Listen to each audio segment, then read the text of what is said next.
दोस्तों, अगर आप BSAB कॉम्पिटेंसी टेस्ट में सम्मिलित होने वाले हैं तो सेकंड फेज सक्षमता प्रिपरेशन के लिए आप हमसे संपर्क करें और पाठ्यक्रम आधारित कंप्लीट PDF प्रिंटेड नोट्स प्राप्त करके अपनी सफलता सुनिश्चित करें। हमारे नोट्स में सक्षमता एग्जाम के पिछले सभी प्रश्न पत्र भी इंक्लूड हैं। साथ में आपको लाइव क्लास और ऑनलाइन मॉक टेस्ट भी मिलेगा और परीक्षा तक आपकी तैयारी होगी। तो देर किस बात की, अभी संपर्क करें 7631314948 पर। इस नंबर पर आप कॉल भी कर सकते हैं और व्हाट्सएप भी। आइए शुरुआत करते हैं हम आज के कक्षा की। दोस्तों, आज की इस वीडियो में हम सूक्ष्म जीव के बारे में पढ़ेंगे। माइक्रो ऑर्गेनिज्म क्या होता है, सूक्ष्म जीव कितने प्रकार के होते हैं और सूक्ष्म जीव हमारे मित्र हैं और हमारे शत्रु हैं। किस तरह से वो हमें फायदा पहुंचाते हैं और किस तरह वो हमें नुकसान पहुंचाते हैं, सारी जानकारी हम आपको इस वीडियो में देंगे। सूक्ष्म जीव के बारे में हम पूरे कॉन्सेप्ट को क्लियर करेंगे। आप बने रहे इस वीडियो में अंत तक। सबसे पहले हम सूक्ष्म जीव को ही समझाते हैं। ये सूक्ष्म जीव होता क्या है। सूक्ष्म जीव एक जीव होते हैं, वो जीव होते हैं जिसे मनुष्य अपनी नंगी आंख से देख नहीं सकता। यानी ये इतने छोटे होते हैं कि इंसान अपनी आंख से देख भी नहीं सकता है। इसे देखने के लिए सूक्ष्मदर्शी यंत्र की आवश्यकता पड़ती है, उन्हें सूक्ष्म जीव कहते हैं। सूक्ष्मदर्शी यंत्र जो होता है एक खास तरह का मशीन होता है जिससे इस छोटे छोटे कीड़े को देखा जाता है। यानी छोटे को बड़ा करके दिखलाने वाला यंत्र सूक्ष्मदर्शी यंत्र होता है जिससे हम सूक्ष्म जीव को देखते हैं। ये सूक्ष्म जीव सर्वव्यापी होता है, हमारे चारों ओर पाए जाते हैं। मृदा में, जल में, वायु में, प्राणियों, पादपों में, हर जगह पाए जाते हैं। हमारे शरीर के अंदर भी लाखों करोड़ों सूक्ष्म जीव होते हैं। कुछ सूक्ष्म जीव ऐसे होते हैं जो हमारे लिए फायदेमंद है, कुछ सूक्ष्म जीव ऐसे होते हैं जो हमें बीमार कर देते हैं। इसलिए हम जानेंगे सूक्ष्म जीव का वर्गीकरण।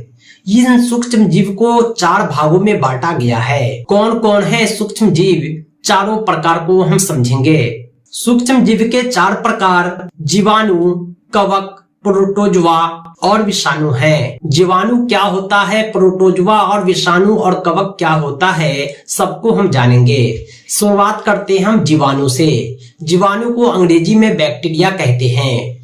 बैक्टीरिया, जीवाणु अत्यंत छोटे सूक्ष्म जीव होते हैं। ये सामान्यतः एक कोशिकीय भित्ति होते हैं। ये जल, हवा, मिट्टी, नमी युक्त जगह पर पाए जाते हैं। ये जो जीवाणु होते हैं हमारे लिए फायदेमंद भी होते हैं। दूध से दही बनता है जीवाणु के कारण, उसका नाम है लैक्टोबैसिलस जीवाणु। खाद उर्वरक जीवाणु ही तैयार करते हैं, खाद्य पदार्थों को सड़ा गलाकर। लेकिन इन जीवाणु से कई बीमारियां भी होती है। मनुष्य में निमोनिया, हैजा, टीबी जैसे रोग भी इन्हीं जीवाणु से फैलते हैं। यानी कुछ जीवाणु तो हमारे लिए फायदेमंद है, जो दूध से दही बनाते हैं, जो खाद्य उर्वरक बनाते हैं।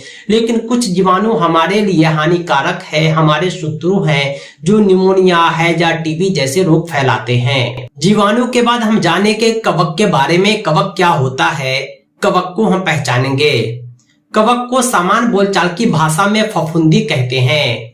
ये चमड़े, भोजन, अचार में उग जाते हैं। कवकों के तंतु एक कोशिकीय या बहुकोशिकीय होते हैं। कवक जो होते हैं सड़े गले जीव जंतु पौधे को खाकर खनिज में बदल देता है। पेनिसिलिन, एस्ट्रेमाइसिन जैसी औषधि कवक से निर्मित होते हैं। ये पौधे जंतु मनुष्य में दांत, खाज, खुजली फैलाते हैं। यानी कवक का जो है औषधीय प्रयोग भी है। ये पेनिसिलिन, स्ट्रेप्टोमाइसिन जैसी औषधि को बनाते हैं। सड़े गले जीव जंतु पौधे को खाकर खनिज में बदलते हैं, इसलिए कवक हमारे मित्र हैं।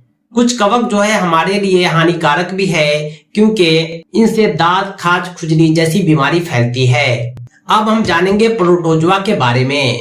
जीवाणु और कवक के बाद जो तीसरा सूक्ष्म जीव है वो है प्रोटोजवा। प्रोटोजवा जो होता है सूक्ष्म जीवों का समूह होता है। ये मिट्टी, जल, पौधे, जानवरों के शरीर में उपस्थित होते हैं। ये एक कोशिकीय जीव होते हैं। समुदाय के जीव मनुष्य में रोग फैलाते हैं। मलेरिया, पेचिश, निद्रा रोग ये सब प्रोटोजवा से होता है। यानी प्रोटोजवा भी हमारे लिए फायदेमंद है और नुकसानदेह दोनों है। शैवाल के बारे में जानते हैं कि ये रुके हुए पानी में उग जाता है, इससे फिसलन बनती है। ये एक कोशिकीय बहुकोशिकीय समूह होता है। शैवाल भी एक तरह का प्रोटोजुआ है। शैवाल का रंग जो है इसी कारण नीला होता है। जैविक खाद के निर्माण में सहायता करते हैं। ये जल को प्रदूषित करते हैं। शैवाल भी हमारे लिए फायदेमंद है क्योंकि यह जैविक खाद बनाते हैं। नुकसानदेह है क्योंकि जल को प्रदूषित करते हैं। प्रोटोजुआ के बाद जो अगला है विषाणु। विषाणु जो होते हैं इसे अंग्रेजी में वायरस कहते हैं। ये सूक्ष्म जीवों से भिन्न होते हैं। ये केवल परपोषी में ही गुणन करते हैं। जो अपना भोजन खुद बनाते हैं जैसे पेड़ पौधे, उसको विषाणु प्रभावित नहीं करते। विषाणु केवल और केवल परपोषी को प्रभावित करते हैं, यानी मनुष्य को, जानवर को, पादप को नहीं, जीव जंतुओं को। खांसी, जुकाम, फ्लू, पोलियो, खसरा जैसे रोग विषाणु के कारण होता है। कोरोना बीमारी जो एक महामारी के रूप में आई थी वो भी विषाणु के कारण ही हो रहा था। ये थे सूक्ष्म जीव के प्रकार, सूक्ष्म जीव का वर्गीकरण। अब हम सूक्ष्म जीव के उपयोग को देखेंगे। ये सूक्ष्म जीव जो है हमारे लिए फायदेमंद भी है, नुकसानदेह भी है, लेकिन हम मनुष्य क्या बेवकूफ है कि इन सूक्ष्म जीवों से खुद का नुकसान होने देंगे। हम इस नुकसान से बचने का हर संभव प्रयास करते हैं। साथ ही साथ हमारे लिए जहाँ फायदा होता है हम उसे ही अपनाते हैं, उसे ही दोहराते हैं।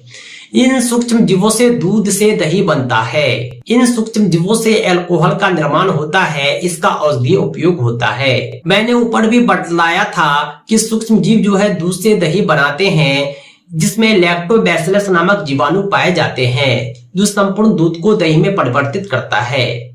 प्रश्न पूछा जा सकता है कौन सा जीवाणु दूध से दही बनाता है, तो सही उत्तर हो जाएगा लैक्टोबैसिलस। इसके अलावा अचार में, ब्रेड, केक में, पनीर में सूक्ष्म जीव पाया जाता है, जिससे इनका उत्पादन होता है। अल्कोहल के निर्माण में भी, उत्पादन में भी सूक्ष्म जीवों का उपयोग किया जाता है। शर्करा में यीस्ट द्वारा अल्कोहल एवं शराब का उत्पादन किया जाता है।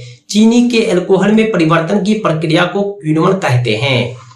यानी शराब, सिरका आदि जो बनता है, अल्कोहल जो बनता है, उसमें भी सूक्ष्म जीव का प्रयोग होता है। इस सूक्ष्म जीव का औषधीय प्रयोग भी है। जब भी हम बीमार होते हैं तो डॉक्टर हमें प्रतिजैविक यानी एंटीबायोटिक की गोली देते हैं। ये एंटीबायोटिक क्या है? ये एंटीबायोटिक जो होता है एंटी बैक्टीरिया होता है। ये औषधि हमारे शरीर में बीमारी पैदा करने वाले सूक्ष्म जीवों को नष्ट करता है, उसकी वृद्धि को रोकता है। और हैरत की बात यह है कि ये जो दवा तैयार होती है किसी न किसी सूक्ष्म जीवों के स्रोत से ही तैयार होती है। कहा जाता है कि डायमंड कट्स डायमंड, लोहे लोहे को काटता है। सूक्ष्म जीवों को नष्ट करने के लिए हम सूक्ष्म जीव का ही प्रयोग कर रहे हैं। इसके अलावा सूक्ष्म जीवों की सहायता से कई बीमारियों को रोकने के लिए वैक्सीन, टीका भी बनाए जाते हैं। आपने पेनिसिलिन का नाम सुना होगा। बीमार पड़ने पर डॉक्टर आपको पेनिसिलिन का इंजेक्शन देते हैं। 1929 में अलेक्जेंडर फ्लेमिंग ने फफूंद से पेनिसिलिन बनाई थी। यानी पेनिसिलिन का टीका भी किसी न किसी सूक्ष्म जीव से, जीवाणु से ही बनता है। वो कौन है? फफूंद। वैक्सीन जो होता है एक तरह का इंजेक्शन होता है। इसमें हमारे शरीर में सूक्ष्म जीव को प्रवेश किया जाता है ताकि वह बीमार करने वाले सूक्ष्म जीव से लड़ सके। दोस्तों, यह है सूक्ष्म जीवों के उपयोग। यानी कहने का मतलब यह है कि जितने भी माइक्रो ऑर्गेनिज्म हैं, सब के सब हमारे लिए इम्पोर्टेंट है। जीवाणु, विषाणु, कवक, प्रोटोजुआ हमें नुकसान तो पहुंचाते हैं, लेकिन हम उससे बहुत फायदा लेते हैं और ले सकते हैं। दोस्तों, आज के लिए इतना ही। इसी तरह के दूसरे वीडियोज के लिए आप हमारे चैनल को सब्सक्राइब करें। साथ ही साथ टेट, सीटेट और दूसरे सभी टीचिंग एग्जाम्स के पीडीएफ प्रिंटेड कंप्लीट नोट्स के लिए कॉल व्हाट्सएप करें 7631314948 पर। ध्यान रहे, हमारा नोट्स आपकी परीक्षा की संपूर्ण तैयारी के लिए सफिशिएंट है। तो दोस्तों, आज के लिए इतना ही। बहुत बहुत धन्यवाद। Thanks for watching. Thanks again.